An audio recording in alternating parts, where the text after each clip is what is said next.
हम लोग concrete mix का जो है आज कुछ पार्ट देखेंगे। कंक्रीट में कहता है कि कंक्रीट एक्चुअल में होता क्या है। तो ये जो है मिक्सर होता है। मिक्सर ऑफ किस किस चीज का? तो ये जो है जो बाइंडिंग मटेरियल्स है, वो जो बाइंडिंग मटेरियल्स है तो उसका जो है क्या होता है कि जैसे बाइंडिंग मटेरियल में कौन कौन सा होता है? तो लाइम होता है, सीमेंट होता है, उसके बाद वेल ग्रेडेड जो है पोस्ट एग्रीगेट होते हैं, उसके बाद फाइन एग्रीगेट होते हैं, वाटर होते हैं, सम एडमिक्सचर, कुछ मतलब जो है एडमिक्सचर मिला करके हम लोग ये सारे चीजों को एक साथ जब मिला करके देखते हैं तो उसको हम लोग क्या बोलते हैं कि जो है तो कंक्रीट बोलते हैं। ठीक है, ये जो है मोस्टली यूज किसके लिए होता है? तो कंस्ट्रक्शन मटेरियल के रूप में जो है यूज होता है। ठीक है, तो अब हम लोग ये देखते हैं कि जो है कि ये जो मटेरियल यूज करती है तो उसका इलास्टिक मॉडुलस क्या है। इलास्टिक मॉडुलस जो है देखना बहुत जरूरी है। तो इलास्टिक मॉडुलस जो होता है तो किसी भी कंक्रीट का इलास्टिक मॉडुलस कितना होता है? तो यहाँ पर दिया हुआ है कि 10 गुना क्या कहते हैं 14 इंटू 10⁻³ इंटू न्यूटन पर मिलीमीटर स्क्वायर से 40 इंटू जो है क्या होता है कि 10⁻³ न्यूटन पर मिलीमीटर स्क्वायर। और ये जो है क्या होता है कि जैसे जैसे डेंसिटी इंक्रीज करता है वैसे वैसे ही मतलब जो है इसकी भी क्वांटिटी बढ़ते रहता है। ठीक है, उसी तरीके से अब क्या होता है कि हम लोग दो कोड यूज करते हैं। दो कोड मतलब कहने का मतलब क्या था कि पहले जो कोड यूज करते थे तो ये IS क्या था? तो 456 1978 यानी कि 1978। अब जो है हम लोग यूज करते हैं क्या? तो 456 जो है कंक्रीट के लिए और ये 2000। ठीक है, तो इसमें जो मिनिमम ग्रेड ऑफ कंक्रीट होते हैं ये कौन सा होता है? तो 20 ग्रेड होता है। और इसमें जो मिनिमम ग्रेड ऑफ ये होता है ये क्या होता है? तो M15 होता है। तो M15 किसके लिए यूज करते हैं? तो 1978 का जो कोड होता है उसके लिए हम लोग M15 minimum grade of concrete. और जो है क्या होता है कि जो हमारा ये जो रहता है क्या कहते हैं कि जो एग्रीगेट ये वाला यानी कि जो है IS 456 2000 यूज करते हैं तो उस केस में हम लोग मतलब जो है M20 यूज करते हैं। ठीक है, अब इसका मॉडुलस ऑफ इलास्टिसिटी कभी कभी पूछ लिया जाता है। तो इसका मॉडुलस ऑफ इलास्टिसिटी जो था तो क्या कहते हैं 1978 के लिए IS कोड का तो वो 5700 F√FC कैरेक्टरिस्टिक्स जो है क्या कहते हैं कि स्ट्रेंथ है, ये कंप्रेसिव स्ट्रेंथ है, ये यूज करते हैं। और अगर हम लोग को IS 456 2000 दिया हुआ रहता है तो हम लोग को वहां पर लगा के आना है क्या कि modulus of elasticity of concrete कितना होगा? तो 5000 √FC के न्यूटन पर मिलीमीटर स्क्वायर। इस चीजों को जो है ध्यान में रखना है। उस तरीके से अब क्या होता है कि हम लोग यूनिट वेट कंसीडर करते हैं किसी भी कंक्रीट का। तो यूनिट वेट जो कंसीडर करते हैं तो वो यूनिट वेट जो है क्या होता है कि चाहे तो हम लोग 2400 केजी पर मीटर क्यूब या फिर 2500 केजी पर मीटर क्यूब जो है यूज करते हैं। क्या यूज करते हैं? 2500 केजी पर मीटर क्यूब जो है हम लोग यूज करते हैं। ठीक है, अब ये किसके लिए? तो 2400 जो यूज किया जाता है तो वो प्लेन सीमेंट कंक्रीट के लिए। और जो 2500 यूज किया जाता है वो जो है क्या होता है कि जो हम लोग RCC कंक्रीट के लिए यूज करते हैं। रेनफोर्स्ड कंक्रीट के लिए जो है यूनिट डेंसिटी कितना लेते हैं?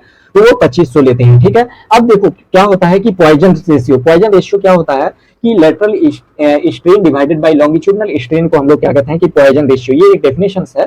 तो पॉइजन रेशियो जो हम लोग किसी भी कंक्रीट का लेते हैं तो वो पॉइजन रेशियो हम लोग कंक्रीट में दो तरीके का, एक होता है लिमिट स्टेट ऑफ सर्विसिबिलिटी और एक होता है लिमिट स्टेट ऑफ कोलैप्स। तो यहाँ पर हम लोग जो है लिमिट स्टेट ऑफ सर्विसिबिलिटी के आधार पर हम लोग लेंगे। और ये जो है 0.15 से 0.2 के बीच जो है होता है किसका? तो कंक्रीट का क्या? तो ये जो है पॉइजन रेशियो। ये भी डायरेक्ट क्वेश्चन पूछा गया है कई बार बीपीएससी असिस्टेंट इंजीनियर में, तो इसलिए इसको ध्यान में रखना है। उसके बाद हम लोग जो है क्या करते हैं कि जो स्टैटिक लोड यानी कि जो है ये होता है क्या कहते हैं कि कोई पॉइंट लोड यानी कि इंस्टेंटेनियस जो लोड लगाते हैं तो उसके अंदर जो भी कंक्रीट होते हैं उसका बिहेवियर कैसा होता है? तो वो जो है बिहेवियर उसका इलास्टिक होता है। किसी भी इंस्टेंटेनियस लोड के अंदर मतलब जो कंक्रीट रहते हैं उस कंक्रीट का जो है बिहेवियर कितना कैसा होता है? तो इलास्टिक होता है। इस पॉइंट को ध्यान में रखना है। प्लेन सीमेंट कंक्रीट अगर हम लोग देखें, प्लेन सीमेंट कंक्रीट यहाँ पर देखें तो प्लेन सीमेंट कंक्रीट जो है क्या होता है? इम्परमिएबल टू मॉइस्चर होता है। इम्परमिएबल टू मॉइस्चर, इस चीज को भी जो है ध्यान में रखना है। ठीक है, इस चीज को भी हम लोगों को ध्यान में रखना है। अब यहाँ पर बहुत ही इंपॉर्टेंट चीज यहाँ ये टेबल, इस टेबल को तो रख ही जाना है। कोई भी एक क्वेश्चन आ सकता है यहाँ पर, जो है कोई भी एक क्वेश्चन आ सकता है। हम लोग सबसे पहले देखते हैं कि कंक्रीट का प्लेसिंग जो होगा कैसे कैसे हो सकता है। तो चाहे तो C2 में रख सकते हैं या फिर प्रीकास्ट कंक्रीट हो सकता है। ठीक है, उसके बाद हम लोग जो है क्या कहते हैं कि पर्सपेक्टिव स्पेसिफिकेशंस हम लोग M7 क्या कहते हैं कि M7.5 M10 M जो है क्या कहते हैं कि 15 M20 और M30 के लिए इसका जो रेशियो होता है तो M7 इसके लिए जो है क्या होता है तो M7.5 के लिए 1:4:8 यानी कि जो है एक पार्ट अगर जो है सीमेंट तो 4 पार्ट हम लोग इस केस में क्या करेंगे कि सैंड और जो है 8 पार्ट हम लोग क्या यूज करेंगे? तो हम लोग जो है इसका यूज करेंगे क्या? तो कोर्स एग्रीगेट। ठीक है, सैंड को हम लोग फाइन एग्रीगेट भी कहते हैं। तो फाइन एग्रीगेट भी जो है हम लोग मतलब जो है ले सकते हैं। ठीक है, तो फाइन एग्रीगेट भी ले सकते हैं। उसी तरीके से जब हम लोग एमटीएम के लिए जो है कंक्रीट यूज करते हैं तो उसका जो होता है ये तो क्या होता है प्रोपोर्शनल, तो 1:3, 3 का फिर 2 से मल्टीप्लाई करो, इसको मतलब जो है 6 हो जाएगा। फिर अब वहां पर देखो 4 3 2, फिर 15 के लिए 5 का गैप, ऊपर में जो है 2.5 का गैप है, ठीक है। तो 1:2:4 15 हो जाएगा, और यहाँ पर जो है 1:1.5 इंटू इस 1.5 को 2 से मल्टीप्लाई करोगे 3, 1:1:15। ये जो है टेबल को याद रखना है। दे देता है क्वेश्चन में कि ये है M75 है तो उसका जो है रेशियो क्या होगा, और उसके बाद ऑप्शन में मतलब जो है 3-4 ऑप्शन दिया हुआ रहता है, तो उसको आप लोग कैसे फाइंड आउट करोगे। अब देखो यहाँ पर जो है ग्रेड ऑफ सीमेंट तो 3 तरीके का होता है कि low strength cement, medium strength cement और जो है हाई स्ट्रेंथ सीमेंट, ठीक है। तो लो स्ट्रेंथ सीमेंट का देखोगे तो इसका जो कंप्रेसिव स्ट्रेंथ होगा लेस देन 20 न्यूटन पर मिलीमीटर स्क्वायर, और अगर जो है मीडियम देखोगे तो 20 to 40 कहते हैं कि न्यूटन पर मिलीमीटर स्क्वायर अगर इसका स्ट्रेंथ है तो ये जो है हमारा क्या हो जाएगा मीडियम स्ट्रेंथ सीमेंट। और अगर जो है हमारा क्या कहते हैं कि 40 से भर जाएगा तो उस केस में मतलब जो है हमारा होगा क्या, तो हाई स्ट्रेंथ सीमेंट। तो ये कितना इंपॉर्टेंट पॉइंट है, इसको जो है ध्यान में रखना है, और डायरेक्ट ये क्वेश्चन पूछा जाएगा, ठीक है। ये पूरा थ्योरेटिकल पेपर है, इसीलिए जो है डायरेक्ट क्वेश्चन छपने की संभावना रहती है, ना कि इसमें जो है कोई कॉन्सेप्ट ये क्या कहते हैं कि फिर न्यूमेरिकल टाइप का ये करते हैं, ठीक है। अब उसके बाद जो है बल्क डेंसिटी के आधार पर अगर देखोगे तो एक्स्ट्रा लाइट वेट कॉन्क्रीट, और फिर लाइट वेट कॉन्क्रीट, उसके बाद डेंस कहते हैं कि डेंस वेट कॉन्क्रीट, और उसके बाद super heavy weight concrete, 4 part में जो है डिवाइड किया गया है। तो देखोगे अगर इसका स्ट्रेंथ जो है क्या कहते हैं कि ये क्या कहते हैं डेंसिटी अगर जो है 500 से कम है तो ये एक्स्ट्रा लाइट वेट होगा, अगर 500 से 1800 के बीच है तो लाइट वेट कॉन्क्रीट होगा, और 1800 से 2500 केजी पर मीटर क्यूब के बीच है तो ये जो है डेंस कॉन्क्रीट होगा, और अगर जो है क्या कहते हैं कि 2500 से ज्यादा अगर जो है तो उस केस में मतलब जो है क्या होगा कि ये जो है सुपर हैवी कॉन्क्रीट होगा, ठीक है। और यहाँ पर एक पार्ट और बचा हुआ है कि जो है सीमेंटिंग मटेरियल मतलब क्या, जो सीमेंटिंग मटेरियल ही जो है बाइंडिंग मटेरियल एक्चुअल में होता है, जो कोर्स एग्रीगेट फाइन एग्रीगेट को बांध करके जो रखता है तो वो सीमेंटिंग मटेरियल ही होता है। और सीमेंटिंग मटेरियल कौन कौन सा होता है, तो लाइम हो गया, जिप्सम कंक्रीट हो गया, और उसके बाद जो है सीमेंट कंक्रीट हो गया, ठीक है। तो ये तीनों चीज यानी कि इस टेबल को तो रट जाना है। ये वाला पार्ट तो एकदम जो है याद होना चाहिए किसी भी वे में। ये वाला पार्ट अगर याद नहीं रहा तो समझिए कि आपका एक क्वेश्चन छूटने की संभावना है। बाकी ये याद रखना है कि 20 से 40 के बीच, 20 से कम है तो लो वेट कहते हैं लो स्ट्रेंथ, और अगर 40 से अधिक है तो हाई स्ट्रेंथ, और 20 से 40 के बीच है तो मीडियम स्ट्रेंथ जो है हो जाएगा, ठीक है। तो इस चीज को ध्यान में रखना कि लाइट वेट कंक्रीट यानी कि जो एक्स्ट्रा लाइट है और उसके एक्स्ट्रा लाइट है और उसके बाद डेंस कंक्रीट है, और उसके बाद जो है क्या है कि जो है सुपर हेवी वेटेड कंक्रीट है, ठीक है। तो ये सारी चीजों को ध्यान में रखना है, और उसके बाद ये और ये भी नहीं रखो, ये पार्ट यानी कि जो है अगर देखें हम लोग तो हमारा ये 3 पार्ट बहुत इंपॉर्टेंट है, ठीक है। इस चीजों को जो है ध्यान में रखना है। रखना क्या है, बार बार 2-3 बार देखेंगे तो खुद याद हो जाएगा, ठीक है। अब यहाँ पर देखो हम लोग जो है IS जो अभी बोल रहे थे कि IS 456 1978 कंक्रीट मिक्स अगर यूज करते हैं तो कंक्रीट मिक्स तो जो है 7 ग्रेड में इसको डिवाइड किया गया है, ठीक है। लेकिन अगर वहीं पर हम लोग जो है अगर जो है क्या कहते हैं कि IS 456 2000 को लेते हैं तो कंक्रीट मिक्स को जो डिजाइन करते हैं तो 19 ग्रेड में ये भी डायरेक्ट क्वेश्चन छप सकता है। यानी कि जो है अगर 456 2000 का कोड लेते हैं तो 19 ग्रेड में कंक्रीट को डिवाइड किया गया है, और अगर जो है 456 1978 का ग्रेड का कोड लेते हैं तो वो जो है 7 ग्रेड में कंक्रीट को जो है लिया गया है, ठीक है। अब हम लोग देखते हैं stage of manufacturing of concrete को बनाते वक्त मतलब जो है क्या क्या स्टेज से हम लोगों को गुजरना पड़ेगा। तो सबसे पहले बैचिंग कहने का मतलब क्या, जैसे कंक्रीट अगर बनाओगे तो इसमें सबसे पहले जो है कोर्स एग्रीगेट डालोगे, फिर उसके बाद फाइन एग्रीगेट यानी कि सैंड डालोगे, उसके बाद जो है क्या कहते हैं कि सीमेंट डालोगे। इन सारे का एक प्रोपोर्शनलिटी होता है, यानी कि मेजरमेंट करके जो है डालना रहता है। ऐसा नहीं कि कुछ भी क्वांटिटी में हम लोग डाल सकते हैं, तो किसी भी क्वांटिटी में हम लोग इसको डाल नहीं सकते हैं। इसीलिए जो है क्या करते हैं कि इसका हम लोग मतलब जो है मेजरमेंट के साथ करते हैं, तो इसको कहते हैं क्या कि बैचिंग। उसके बाद जब आप मैचिंग यानी कि जो है सबको मिला दिए, सबको मिलाने के बाद यानी कि जो है जब आप यहाँ पर जो है मिला दिए, सबको मिलाने के बाद क्या किया, यहाँ पर मिला दिए, मिलाने के बाद अब क्या करेंगे कि जो है इसको मिक्स अच्छे से करेंगे। मिक्स जब हो जाएगा तो उसको क्या होगा कि जहां बनाओगे कंक्रीट तैयार करोगे तो वहीं तो मतलब जो है आप अप्लाई नहीं करोगे, अप्लाई करने के लिए कहीं यहाँ पर जो है लेके जाना पड़ेगा, जैसे ब्रिज बन रहा है, कंगल बन रहा है और कुछ बन रहा है, तो यहाँ से यहाँ तक ले जाने के लिए जो है ट्रांसपोर्टेशन का टाइम लगता है। वो ट्रांसपोर्टेशन मतलब जो है टाइम को भी कंसिडर करते हुए वाटर सीमेंट क्या कहते हैं कि रेशियो को मेंटेन करना रहता है। उसके बाद जब आप मतलब जो है क्या कहते हैं कि यहाँ पहुंचा दिए, तो पहुंचाने के बाद आप क्या करोगे कि कंक्रीट को रखोगे। कंक्रीट को रखने के बाद कंक्रीट जस्ट रखने के बाद मतलब इसको क्या करना है, तो कंपैक्ट करना है, वाइब्रेट करना है, तब वो मतलब जो है उसके अंदर पूरी स्पेस, खाली स्पेस मतलब जो है बचाना है। खाली स्पेस तो हम लोग क्या बोलते हैं, पोर स्पेस बोलते हैं, ठीक है, पोर स्पेस। तो पोर स्पेस नहीं चाहिए हमें, इसीलिए हम लोग क्या करते हैं कि जो है इसको दोबारा जो है ये कंपैक्ट करते हैं। जब कंपैक्ट हो जाता है तब फिर हम लोग क्या करते हैं कि उसको फिनिशिंग करते हैं। फिनिशिंग करते हैं। फिनिशिंग करने के बाद अब देखो उसी समय तो सेट नहीं हो जाएगा। क्यूरिंग का मतलब क्या होता है कि जैसे यहाँ पर आपने सीमेंट रख दिया, सीमेंट रखने के बाद जैसे मान लेते हैं ये आप स्लैब कास्ट किए, स्लैब कास्ट करने के बाद मतलब जो है यहाँ पर सीमेंट रख दिया, तो ये कुछ दिनों तक मतलब जो है अपना स्ट्रेंथ गेन करेगा। इस स्ट्रेंथ गेन करते वक्त मतलब जो है क्या होता है कि ये हो सकता है कि क्रेक वगैरह आ जाए, तो उस क्रेक को रोकने के लिए हम लोग क्या करते हैं कि इसके ऊपर पानी डालते हैं कुछ दिन तक, और सर्टेन पीरियड तक पानी डालते हैं। उसी पीरियड उसी को हम लोग क्या बोलते हैं,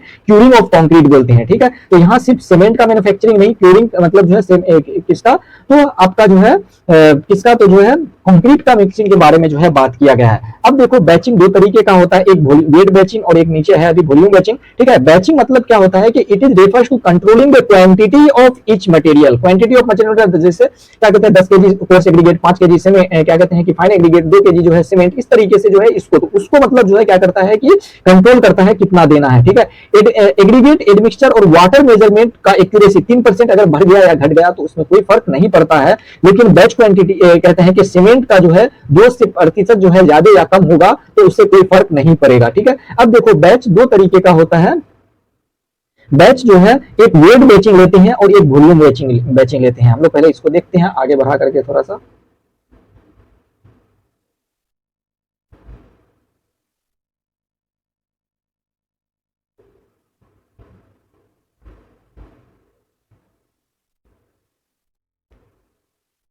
गड़बड़ हो गया। हाँ, दो तरीके का बैचिंग हम लोग लेते हैं। एक तो यहाँ पर जो है क्या है कि यहाँ पर जो है बैचिंग दो तरीके का हम लोग लेते हैं। बैचिंग दो तरीके का क्या, वेट बैचिंग और जो है वॉल्यूम बैचिंग। ठीक है, वॉल्यूम बैचिंग, वेट बैचिंग और जो है वॉल्यूम बैचिंग जब लेते हैं तो देखो वेट बैचिंग और वॉल्यूम बैचिंग। वेट बैचिंग में मतलब क्या करते हैं कि इट इज रिकमेंडेड फॉर जो है ऑल इंपोर्टेंट वर्क, जितने भी इंपोर्टेंट वर्क होते हैं उस केस में हम लोग वेट बैचिंग। वेट मतलब क्या कि वजन के आधार पर मतलब हम जो है कंक्रीट का कंट्रोलिंग करते हैं। The cement is always measured by the weight respective जो है वॉल्यूम। वॉल्यूम के रिस्पेक्ट में हम लोग किसके रिस्पेक्ट में मात्रा मेजर करते हैं, तो ये जो है वेट के टर्म में। लेकिन वॉल्यूम बैचिंग का जो हम लोग यूज करते हैं, तो वॉल्यूम बैचिंग कहाँ रहता है, तो it is recommended for small work, छोटा छोटा वर्क के लिए हम लोग वॉल्यूम बैचिंग लेते हैं। इसमें क्या होता है कि एक स्टैंडर्ड बॉक्स बना हुआ होता है, जिस बॉक्स को हम लोग जो है गैस बॉक्स कहते हैं, और उसी बॉक्स में मतलब मेजर करके हम लोग क्या करते हैं कि कंक्रीट तैयार करते हैं। करेक्ट। अब जो है अगर वॉल्यूम में लोगे तो किसी भी वॉल्यूम में अगर लेते हो तो वॉल्यूम में लेने के लिए इसका जो है क्या हो जाएगा, तो इसका जो है हो सकता है कि ये जो है बल्किंग आ जाए। बल्किंग कहने का मतलब क्या है कि सीमेंट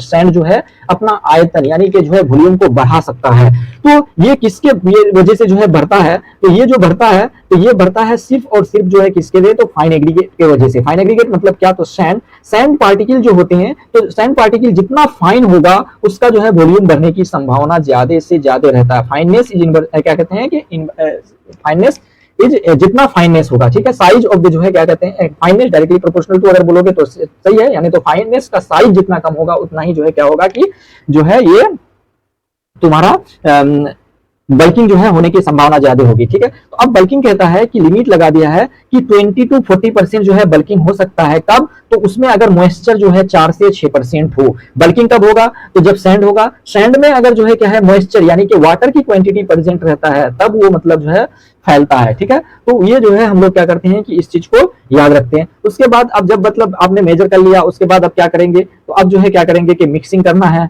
मिक्सिंग करोगे तब तो मतलब जो है क्या होगा, मिक्सिंग करोगे तभी जो है, तो अब मिक्सिंग करने में कम से कम मतलब जो है ज्यादा से ज्यादा 2 मिनट लेते हैं। उसके बाद वॉल्यूम में मेजर करते हैं, इसलिए मीटर क्यूब में जो है ये करते हैं। ठीक है, और उसके बाद जो है क्या कहते हैं कि mixer are specified by 2 quantities in the जो है total volume of ingredient added to the volume of concrete and produced for example, जैसे क्या कहते हैं 370/300। ठीक है, जनरली हम लोग जो है क्या करते हैं कि जैसे मिक्सिंग करते हैं तो 20 रिवॉल्यूशन यानी कि 20 बार ही घुमाएंगे इसको मिक्सर को, उससे ज्यादा नहीं तो फिर उसके स्ट्रेंथ पर जो है इफेक्ट पड़ने लगेगा। तो इस चीज को हम लोगों को ध्यान में रखना है। अगर मान लेते हैं कि आपने मतलब जो है हैंड मिक्सिंग कर रहा है, तो हैंड मिक्सिंग के केस में आपको 10% सीमेंट जो है क्या करना है कि एक्स्ट्रा ऐड करना है। हैंड मिक्सिंग में जो है सही से मिक्स नहीं होता है, इसलिए 10% सीमेंट एक्स्ट्रा, ये इस फैक्ट को याद रखना है। ये फैक्ट डायरेक्ट जो है क्वेश्चन बन करके आता है, कई बार आया भी है एसएससी वगैरह में। ठीक है, अब देखो टाइप ऑफ मिक्सिंग के बारे में यहाँ कहा गया है कि टाइप ऑफ मिक्सिंग कितने टाइप के टाइप ऑफ मिक्सिंग है। तो यहाँ पर जो है हैंड मिक्सिंग हो सकता है, मशीन मिक्सिंग हो सकता है, बैच प्लांट मिक्सिंग हो सकता है। देखो बैचिंग वाला जो है मिक्सिंग कहाँ पर यूज करते हैं,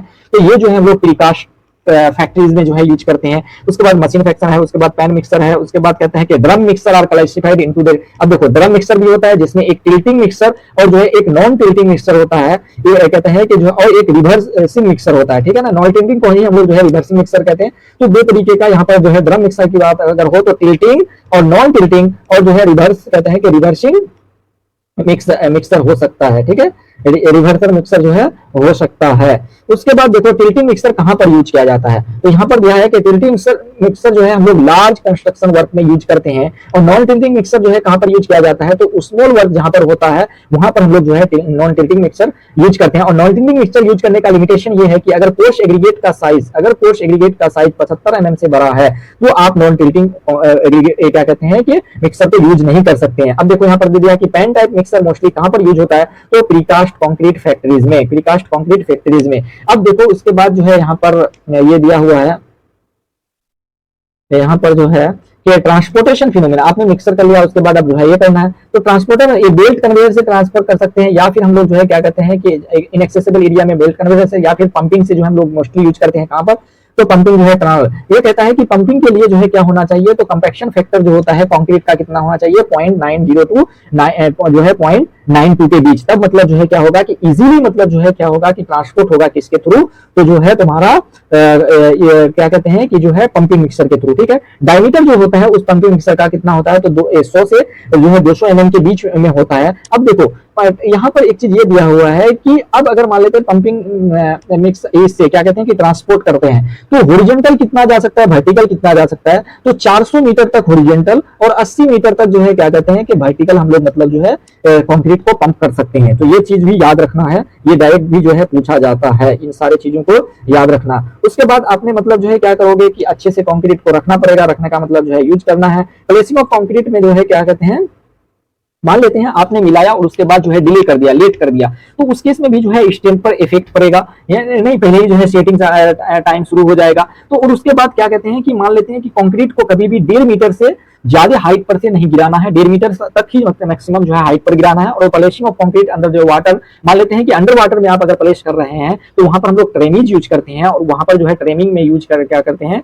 तो जो है सलम, यानी कि उस केस में जो है कंक्रीट का सलम कितना होना चाहिए, तो 1500 से 200 mm के बीच होना चाहिए। Thank you so much. इसके बाद फिर आगे का लेक्चर हम जो है कंटिन्यू करेंगे।